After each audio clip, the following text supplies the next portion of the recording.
और अपने तपोबल से दूसरी पृथ्वी उत्पन्न करूंगा। उसी समय पृथ्वी गौ का रूप धारण करके आई और पृथ्वीदेव भगवान के सामने हाथ जोड़कर प्रार्थना करने लगे। नमः परस्मै पुरुषाय मायया नमः स्वरूपा नुभवेन निर्धुत। हे भगवान, ये तो मुझे पता है आप सर्व सामर्थ्यवान हैं, मुझे पता है कि आप मुझे नष्ट कर सकते हैं और मुझे पता है फिर आप दूसरी पृथ्वी भी उपस्थित कर सकते हैं, लेकिन मेरा कोई दोष नहीं है भगवान, मेरा इसमें कोई दोष नहीं है। दोष है तो सिर्फ इतना है कि मेरा जो पोषण होता है, मेरा जो पोषण होता है वो जल से नहीं होता। हमारा पंच तत्वों का क्षितिजल पावक गगन समीरा, इन 5 तत्वों से हमारा शरीर बना है ना। मिट्टी से यानी पृथ्वी की मिट्टी से, जल से, आकाश तत्व से, अग्नि से और वायु से, इन सब से हमारा शरीर बना है और ये पंच तत्व हैं। बोले इन पंच तत्वों का भोजन से, जैसे हम पंच तत्वों से बने हुए हैं और हम खाते क्या पंच तत्वों से बने हैं, लेकिन हम क्या सोचते हैं कि हम हमारे जीने का आधार क्या है, हमारे जीने का आधार क्या है, हम पंच तत्वों से बने हुए हैं तो हमारे जीने का आधार क्या है, चाउमीन, बर्गर, पिज्जा है, क्या क्या, बादाम, काजू, किशमिश है ना, और बड़े बड़े तत्व जो हम भोजन करते हैं, बड़ा बड़ा आनंद लेते हैं और सोचते हैं कि इससे हमारा शरीर पोषित होगा।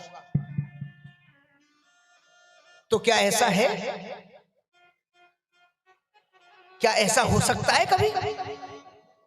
अगर बादाम, काजू, किशमिश खाते तो खाने वाले ये तीनों बैठे हुए हैं चारों, इन्होंने कम काजू, किशमिश, बादाम खाए हैं, कम माल खाए, देखो इनकी हालत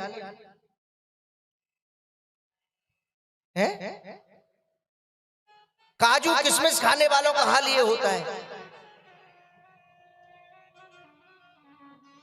लेकिन जो भगवत नाम का प्याला पीते हैं, जो भगवत नाम का आनंद लेते हैं, उनकी बात ही अलग है, उनकी बात अलग है।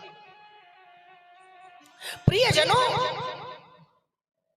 भगवत तत्व का पान कर, ये जो शरीर है ना, पिबत भागवतम रसमालयम मोहरो रसिका भुवि भावुकाः।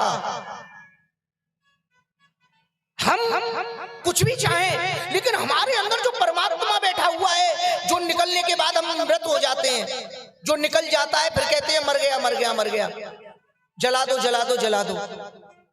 तो जो वो निकल जाता है वो तत्व,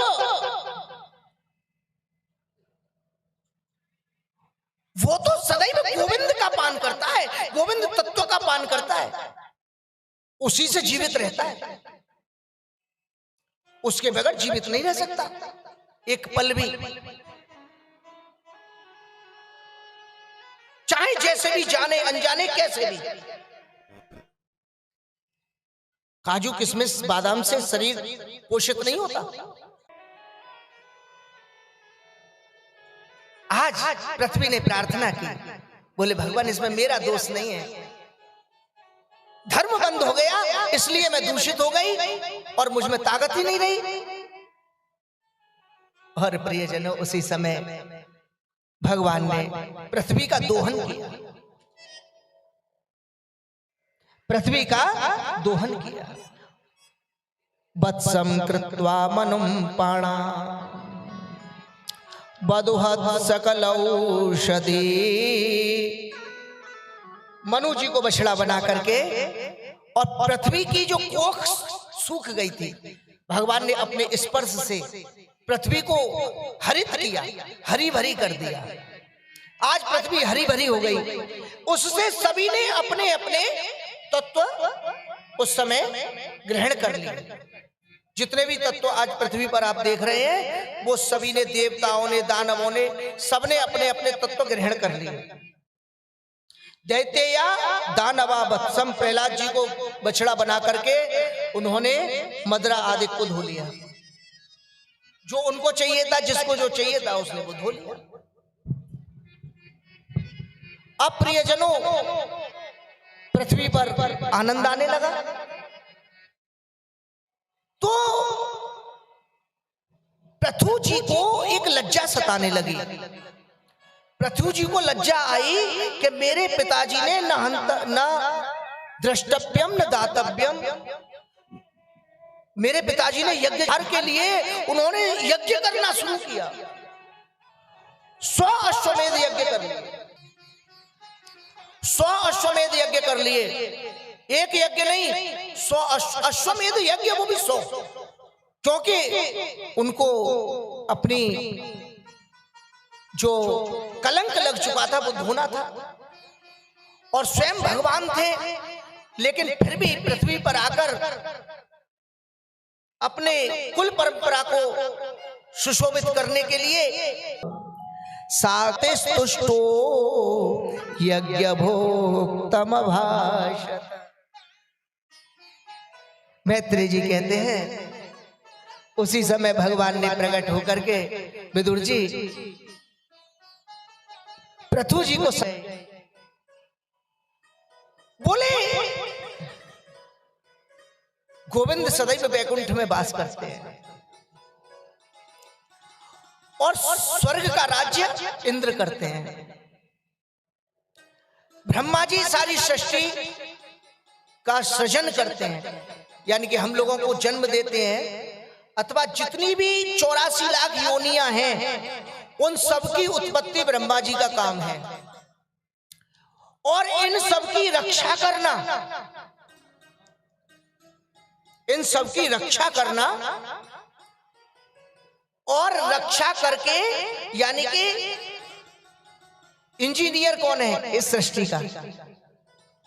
इस सृष्टि का इंजीनियर कौन है? इस सृष्टि के इंजीनियर है भोलेनाथ बाबा। सृष्टि के इंजीनियर कौन है? सृष्टि के इंजीनियर है भोलेनाथ बाबा, जो कि जब कोई गाड़ी खराब हो जाती है तो उसको ठीक करते हैं। त्र्यंबकम यजामहे सुगंधिम पुष्टिवर्धनम। जब बीमार हो जाते हैं तो क्या करते हैं? जब आप लोग बीमार हो जाते होंगे तो रविंद्र जी के पास आते होंगे, क्या बताते होंगे? महामृत्युंजय का जाप कराओ, यानी कि भोलेनाथ का, है ना? तो हमारे बाबा जो हैं मृत्यु पर विजय प्राप्त कराने वाले हैं और मृत्यु प्रदान भी कराने वाले हैं।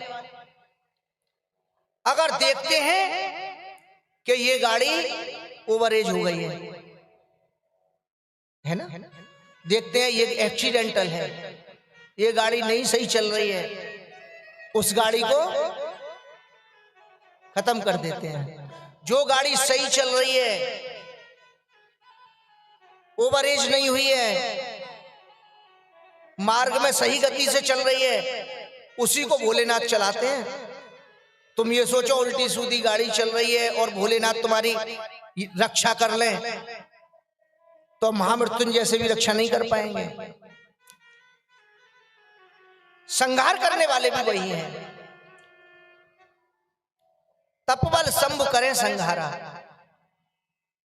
और भगवान नारायण पालन करते हैं आप सबको, क्योंकि लक्ष्मी जी उनकी दासी हैं। आप सबका कल्याण करते हैं, आप सबको भरण पोषण करते हैं भगवान नारायण। तो कहने लगे, बोले यज्ञ से देवता संतुष्ट होते हैं, भगवान संतुष्ट नहीं होते। यज्ञ से भगवान संतुष्ट नहीं होते, इसलिए ज्यादा यज्ञों के चक्कर में नहीं पड़ना चाहिए।